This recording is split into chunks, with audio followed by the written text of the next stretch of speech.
V knjižnici Josipa Vošnjaka Slovenska Bistrica je v torek 8. 4. potekala prva velikonočna delavnica za otroke, ki je pritegnila številne male ustvarjalce.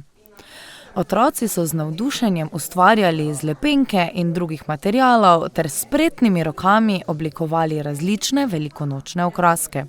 Ob prijetnem vzdušju in domišljiji so nastajale barvite košarice za pirhe. Delavnice so priložnost ne le za ustvarjanje, temveč tudi za druženje in veselje ob prihajajočih praznikih. Ustvarjalne delavnice bodo potekale, kot sem že rekla, tudi po vseh drugih knjižnicah, ne samo v Slovenski Bistrici.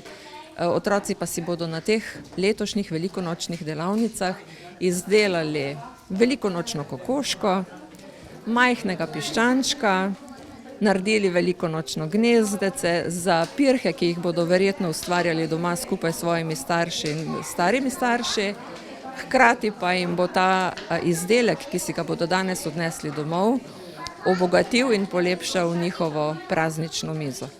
Knjižnice s tem nadaljujejo svoje poslanstvo približevanja kulture in ustvarjalnosti otrokom ter jih na igriv način vključujejo v praznično dogajanje. Ste uživali danes? Ja!